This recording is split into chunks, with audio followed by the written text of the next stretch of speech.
जय हिंद दोस्तों। युद्ध का मैदान बदल चुका है। 20वीं सदी में युद्ध जमीन पर लड़ेंगे, समुद्र में लड़ेंगे, आसमान में लड़ेंगे, लेकिन 21वीं सदी में युद्ध का सबसे खतरनाक मैदान अंतरिक्ष बन चुका है।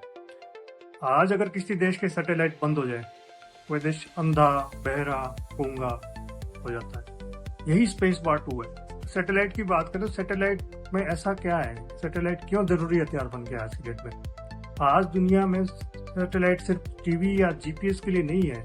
सैटेलाइट के बिना मिसाइल सही निशान नहीं साध सकती, ड्रोन सही काम नहीं कर सकते, सेना आपस में बात नहीं कर सकती और बैंकिंग सिस्टम ठप हो सकता है। मतलब अगर किसी देश का सैटेलाइट गिरा तो देश पूरी तरह हैंडीकैप्ट हो सकता है। अगर स्पेस वॉर के हिसाब से देखें तो स्पेस वॉर का मतलब क्या रह गया आज की डेट में।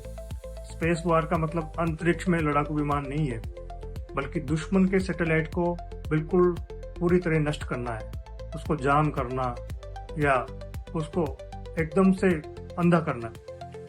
तरीके क्या क्या है? तरीके है एंटी सैटेलाइट मिसाइल, जो कि बहुत सारे देश बना रहे हैं और भारत ने भी टेस्ट की थी।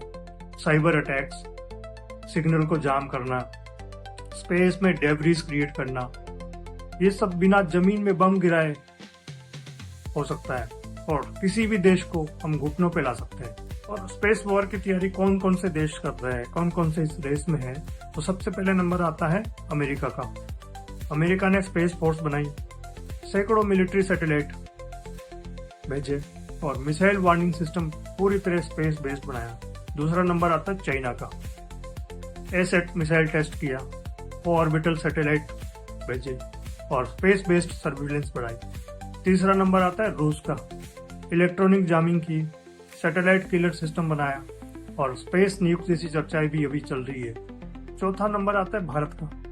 भारत ने एसेट टेस्ट किया, नेविगेशन सैटेलाइट सिस्टम बनाया और जिसका नाम की नाविक है, और मिलिट्री स्पेस कमांड बनाई। भारत शोर नहीं मचाता है, लेकिन तैयारी पूरी करता है। इस वॉर इतना खतरनाक क्यों बन गया है? तो इसकी कोई सीमा नहीं है, ये अनलिमिटेड बन चुका है आज की डेट में। अंतरिक्ष में कोई बॉर्डर डिफाइंड नहीं है, कोई स्पेस कानून नहीं लागू है प्रॉपर तरीके से। हमला दिखता नहीं है, आपको पता भी नहीं चलेगा कौन सा सैटेलाइट क्यों बंद हो गया। और चेन रिएक्शन की अगर बात करें, एक सैटेलाइट टूटेगा, डेब्रिस बनेगा, दूसरे सैटेलाइट भी खतरे में आ जाएंगे और पृथ्वी का पूरा स्पेस इकोसिस्टम बिगड़ सकता है। इस बार एक ऐसी चीज है कि बिना युद्ध के तबाही मच सकती है। अगर कल जीपीएस बंद हो जाए, इंटरनेट स्लो हो जाए, बैंकिंग डाउन हो जाए, मोबाइल नेटवर्क अफेक्टेड हो जाए, तो क्या होगा? आधी दुनिया पागल हो जाएगी, शेयर मार्केट गिर जाएगी, सप्लाई चेन रुक जाएगी, अफरा तफरी मच जाएगी। बिना एक गोली चले देश हार सकता है। यही स्पेस वॉर की असली ताकत है।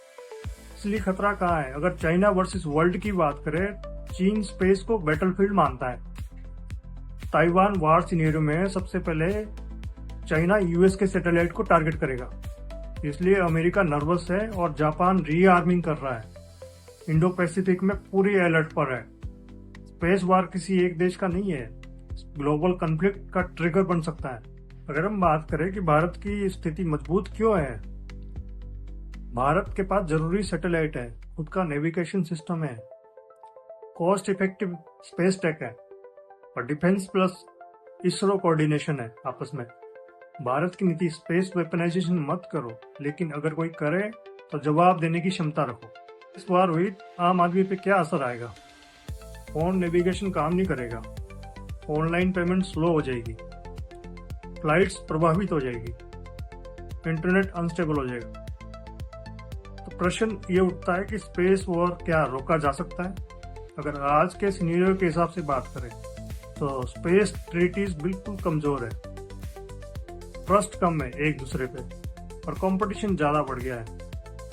इसलिए स्पेस वॉर को रोकना मुश्किल है अभी, लेकिन डिले किया जा सकता है। अगर स्पेस वॉर हुई तो ये दिखाई नहीं देगी, लेकिन महसूस जरूर हो जाएगी। स्पेस वॉर 2.0 जमीन पर नहीं दिखाई देगी, टीवी पर नहीं दिखेगी, लेकिन असर हर घर पे होगा।